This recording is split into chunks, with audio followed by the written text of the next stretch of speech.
Excellencies, I want to thank my colleagues at UN ECLAC and the other organizers for convening this important and timely meeting of policy and decision makers from ministries of environment, planning, and finance.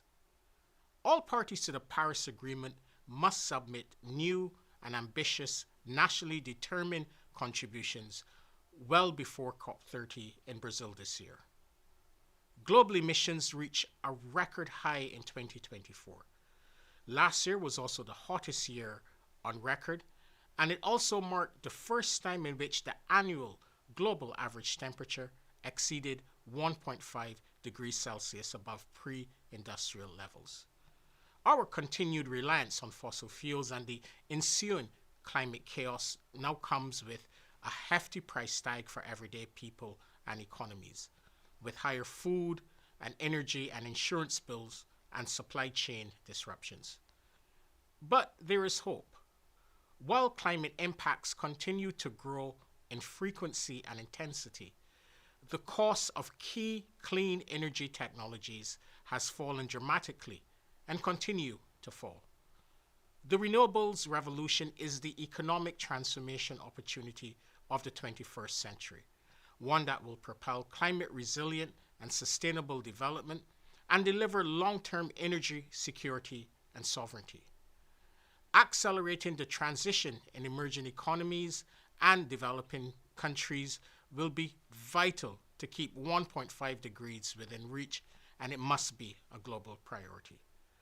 According to the International Energy Agency, clean energy investments in emerging markets and developing economies outside China need to increase by more than 6 times. More sizable and targeted international support, especially in the form of concessional finance, must be directed to these countries to assist them in reducing the cost of capital and seizing the benefits of the renewables revolution. The next generation of NDCs represents an unprecedented and unique opportunity for countries to lay out a coherent vision for their green transitions.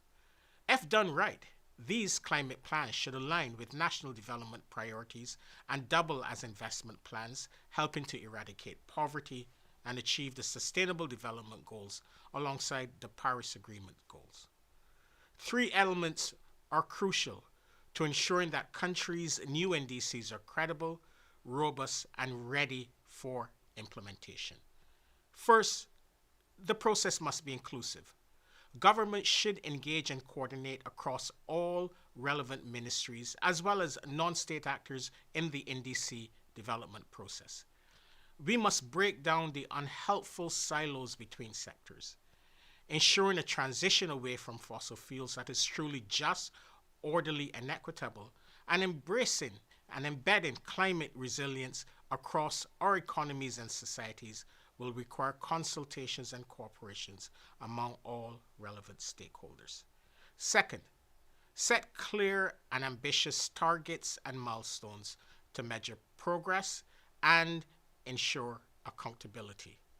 It is essential that NDCs provide clarity and certainty on the future direction of travel and on the areas of priority for both adaptation and mitigation. Third, policies matter. We must address the widespread policy incoherence that exists on multiple levels. Climate commitments must be integrated within a coordinated and comprehensive national energy transition plan, in alignment with efforts to ramp up renewables and storage and grid modernization and expansion efforts to ensure energy security and affordability. It is essential that governments create the right enabling environment to attract private and public investments at scale, especially by creating stronger, more stable, and more coherent policy and regulatory frameworks. Friends, the task at hand may seem formidable, but it is not insurmountable. We already have the solutions and know-how. We must now urgently work to deploy and implement them. New models of partnership and cooperation around country-owned and led plans, such as country platforms, will be essential for mobilizing investments at scale.